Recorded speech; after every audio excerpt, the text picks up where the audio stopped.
The air in Amarant Bank Arena was thick with tension. It was Game 4 of the Stanley Cup Final. The Florida Panthers came out flying. They looked like a team possessed. Before the Edmonton Oilers even knew what hit them, they were in a deep, deep hole. One goal, then another, then a third. Just like that, the scoreboard read 3-0 for the home team. The crowd was roaring.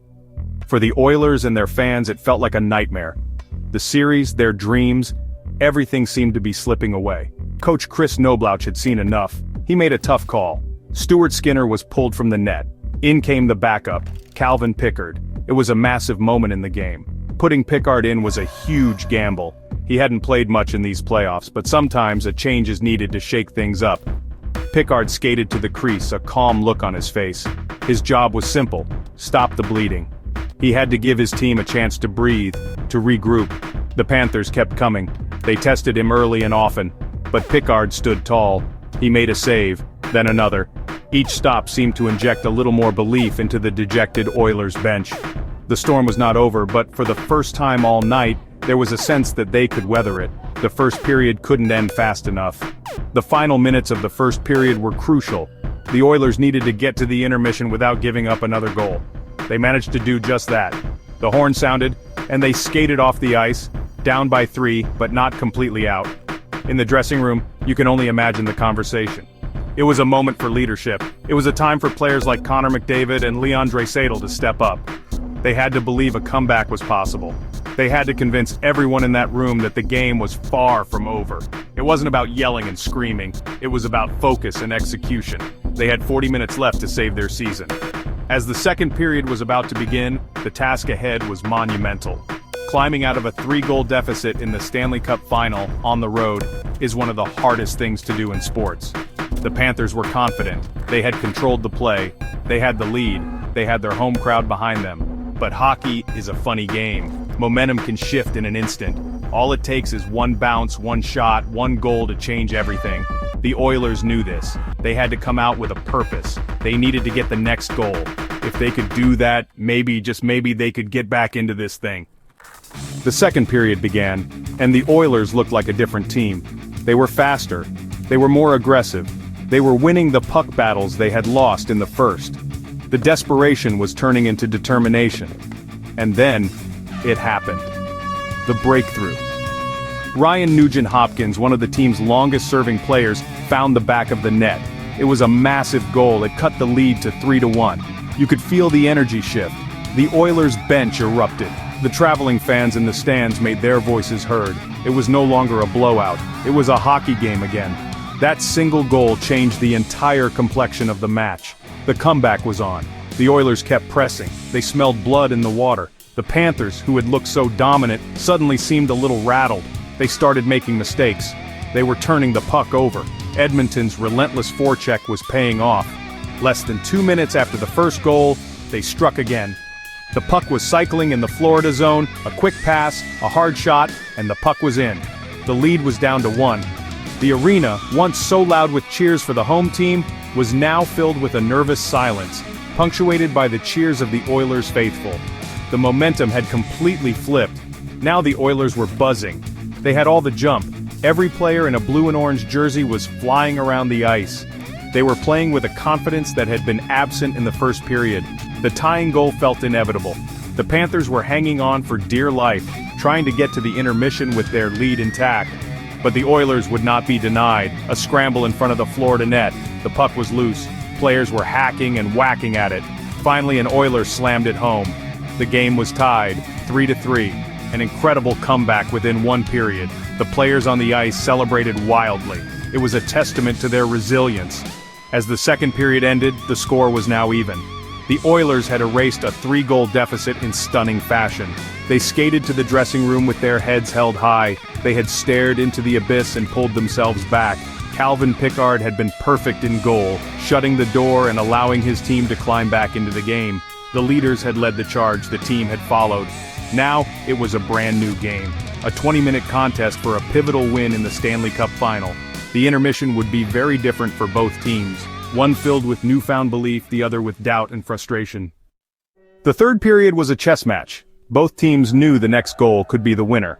The play tightened up considerably. The freewheeling offense of the second period was replaced by cautious defensive hockey.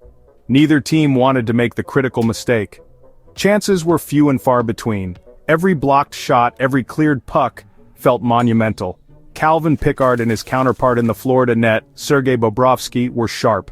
They turned aside everything that came their way.